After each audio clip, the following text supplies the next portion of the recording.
On this episode of How to Make Dinner, I want to talk about cutting boards.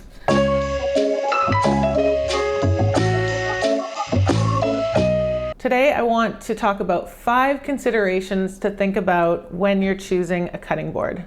I should also just mention that all of these opinions are just my opinions, and I'm not a cutting board expert necessarily. This is just my hot take. Number 1 consideration is materials.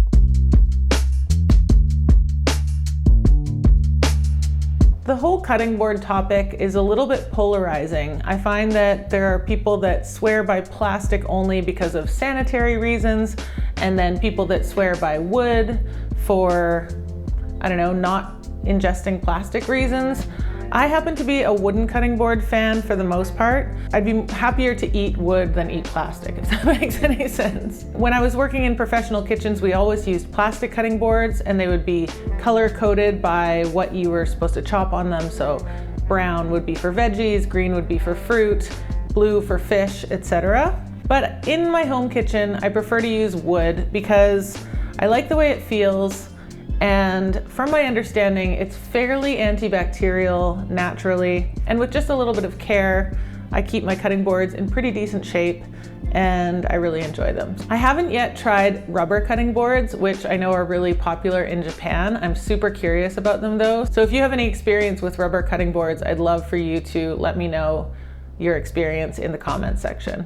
And I, for one, cannot even fathom the idea of using a glass cutting board.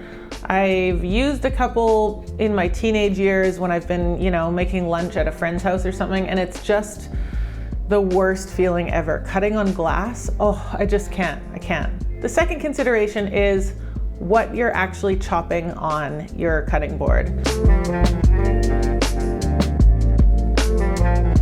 So because wood is definitely porous, it's much more porous than plastic, and although it apparently has some antibacterial properties, I still like to keep high risk items like raw meat separate from, say, salad ingredients. So I have one small bamboo cutting board that I use for any raw meat. If there's like an onion or something that I need to chop that I'm gonna be cooking, I'll chop it on here. But for the most part, this is just the meat cutting board. It's nice and cleans up easily, and it's great. Another thing I'm really picky about is cross-contaminating garlic and onion flavor onto something like fruit flavor. So I also have a separate cutting board just for fruit, because I know with full confidence that nobody will be cutting onions and garlic on this cutting board.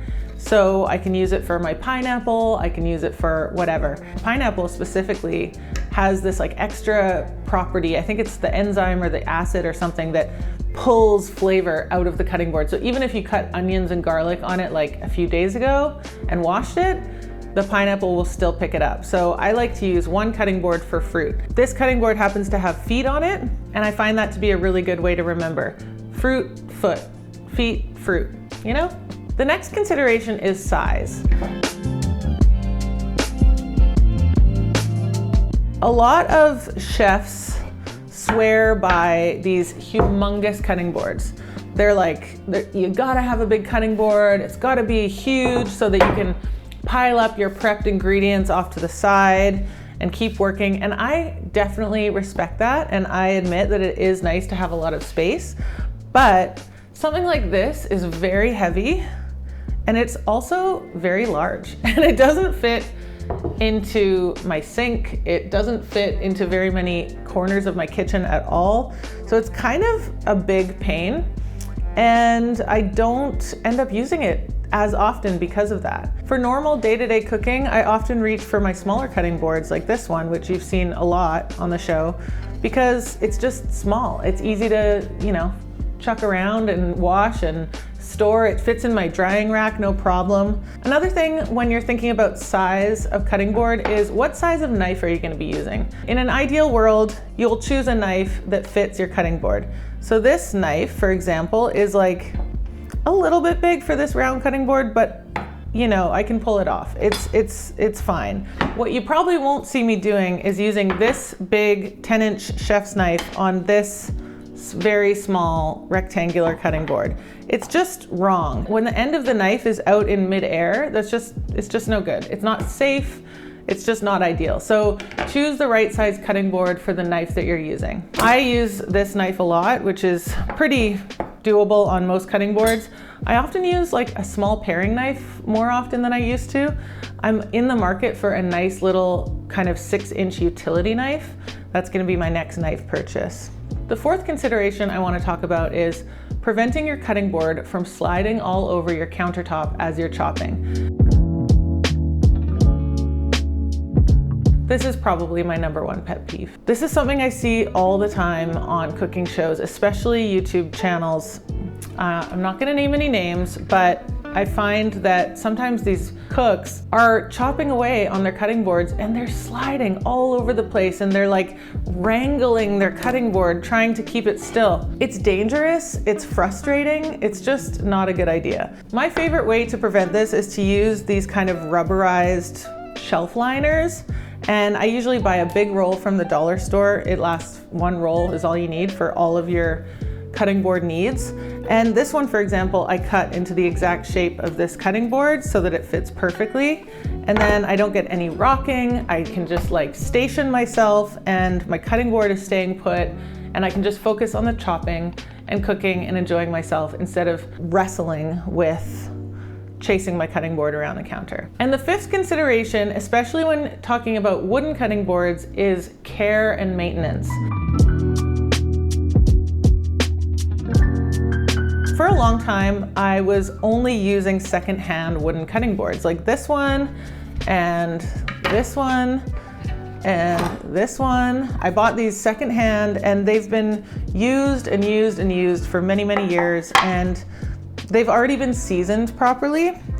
But when I bought this fancy big cutting board, I took it home and I oiled it, but I didn't know how much you really needed to oil it. You actually have to oil it quite a bit.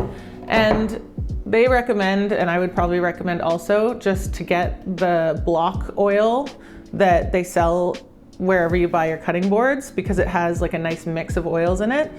But you really need to soak the thing. Like, it's not just a quick oil and then forget about it. You need to soak it. And then really after that, you need to be oiling your cutting boards probably like at least once a month going forward. I still don't oil mine enough, and I really should. When I brought this guy home and I didn't oil it enough, it started to split. So you can see that actually there are a couple of splits in the wood from that fateful time. So now every few weeks, once a month, something like that, I take some time to go through all my wooden cutting boards and my wooden spoons, and I just douse them with some of this oil and just let them all sit out nicely and let the oil soak in. The thing about wood also is they really don't like to be in long contact with water, so they should never be soaking in a sink full of water. My kind of go-to cleaning method is just use it, wash it with a bit of soapy water, put it in the drying rack right away so that it's starting to air dry, because it does absorb water, but as long as it's like quick contact, wash it really well, dry it really well, you're generally in pretty good shape. That's it for my rant about cutting boards. I hope you liked this video. Thanks so much for joining me, and I'll see you next week.